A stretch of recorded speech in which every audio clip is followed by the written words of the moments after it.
Pánico. Tenemos contacto, estamos enlazados con Jonathan Ruiz Torre. Él es directivo y columnista del periódico El Financiero.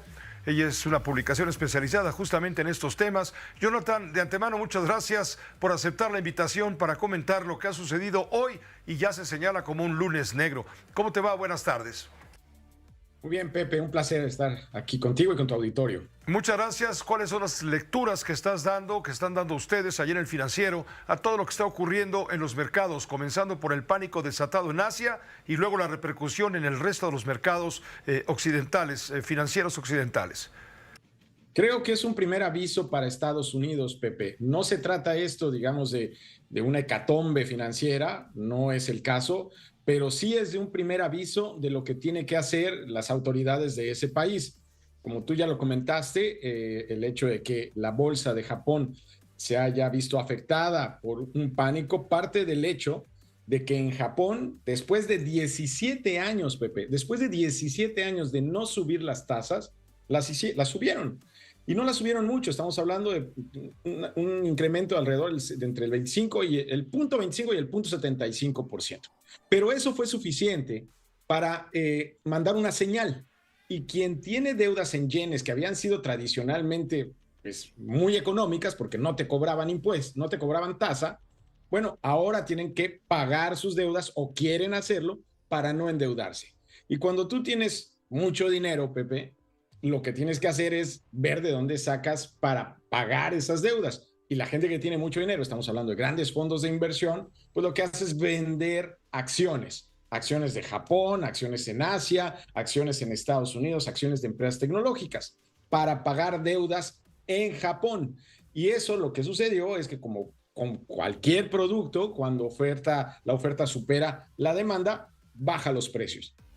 Y lo que estamos viendo es una baja generalizada de precios, particularmente en las empresas tecnológicas, Pepe. Lo que sucede es que el dinero se transfirió de esas empresas tecnológicas a el pago de deudas en Japón. Suma eso, Pepe, ya lo comentabas, el hecho de que Estados Unidos no esté generando el número de empleos que venía generando en los últimos meses y por ende tienes una situación en la que los inversionistas se retraen y empiezan a sacar su dinero justamente de lo más riesgoso, que son las acciones, para ponerlo en otros sitios. Y volvemos al mismo punto. Una vez que quieres sacar tu dinero, lo que haces es vender acciones de empresas que también, como hay más oferta, se vienen a la baja porque se abaratan, Pepe. Entonces, lo que estamos viendo es una barata de acciones. Y aquí solamente un punto adicional. Si bien es cierto que estamos viendo una baja en el precio de las acciones tecnológicas, podemos ver que de cualquier modo siguen muy altos los precios. Y ya citabas tú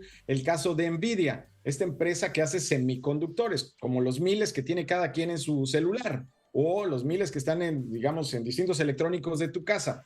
Esos semiconductores los fabrica Nvidia y también fabrica los que están en las nubes, en la nube de Amazon, en la nube de Google, en la nube de Microsoft. Y esos semiconductores es lo que le han dado valor a Nvidia. Bueno, Nvidia, si bien es cierto que cayó hoy, estamos hablando de que cayó, digamos, alrededor de un 2.7%, en un año, Pepe, ha ganado esa empresa 121% de valor. Entonces, la empresa sigue siendo cara. Lo que estamos viendo es una corrección en el precio, porque realmente estaba en precios exorbitantes, y no solo Nvidia, estamos hablando del resto de las empresas tecnológicas, Pepe. Estamos hablando de las grandes, gigantes empresas en el mercado de las partes electrónicas, lo que tú dices, semiconductores, etcétera.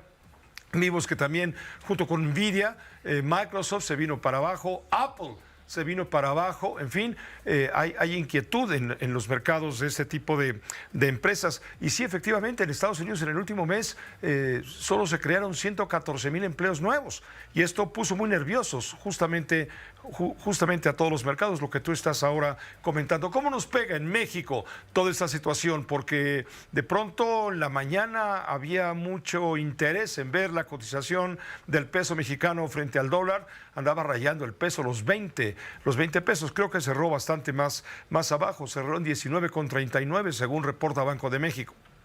Correcto, Pepe. Y después del 19.39 ha seguido bajando. En este momento el dólar cotiza en 19,16. en los mercados internacionales. Entonces, lo que estamos viendo es una baja, porque así sucede cuando hay una sobrereacción, no solo humana, hay muchas computadoras involucradas que disparan señales de inmediato para reaccionar en caso de que un activo, en este caso una acción, suba o baje de precio. Ante esa circunstancia, lo que hacen es vender otros activos, como pueden ser pesos, de manera automática. Y eso lo que hizo es una sobrereacción que efectivamente mandó el dólar pues, cerca de los 20 pesos en una señal de que hay nerviosismo efectivamente. Ahora, no es de que hoy ya se acabó esto, Pepe, no es de que hoy se acabó porque hay otros elementos que subyacen a esta circunstancia, solo por citar un caso.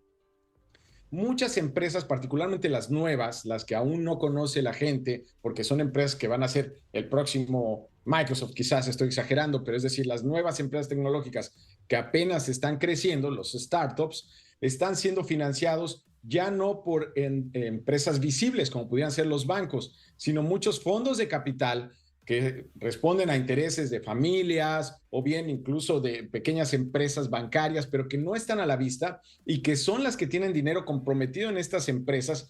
Y es ahí en donde hay una preocupación señalada por el Financial Times en el sentido de que estas empresas también fueron sobrevaluadas y en algunos casos sus acciones están siendo vendidas en este momento para pagar otras circunstancias, es decir, pagar deuda en yenes, por ejemplo. Y no está alcanzando el dinero, Pepe, en algunos casos, y esto lo que puede hacer, y no estoy diciendo que ya ocurrió, pero lo que puede ocurrir es que estos fondos de inversión que no están a la vista, digamos, de las autoridades ni de las grandes entes financieros, pudieran descapitalizarse, y eso sí, es un riesgo de una probable crisis mayor, Pepe. Pues muchas gracias, Jonathan Ruiz Torres. Te agradezco el que nos hayas aclarado el contexto en el que se está dando toda esta situación que lógicamente ha creado un enorme nerviosismo. Nos pone más nerviosos lo que acabas de decir ahora, de que esto no se va a acabar el día de hoy o mañana. Hay que esperar, dentro de un ratito van a abrir ya los mercados en Asia a ver cómo repuntan o cómo reaccionan luego de lo que sucedió con este pánico inicial. Todavía no hay los índices, ¿verdad?, para poder informar. No, todavía no, Pepe, pero es importante también señalar que la Secretaría de Hacienda ha cumplido este ánimo de austeridad y digamos, de serenidad ante la circunstancia internacional y que el Banco de México, principalmente el Banco de México, autónomo como es, ha sabido reaccionar en otras circunstancias y es cierto que está bien capitalizado. Tenemos reservas por más de 220,000 millones de dólares que pueden servir para colchón en una circunstancia de crisis, Pepe. Muchas gracias, Jonathan, como siempre. Un placer saludarte. Buenas noches. Buenas noches, gracias. Buenas tardes todavía, Jonathan Ruiz Torres, directivo y columnista del periódico El Financiero.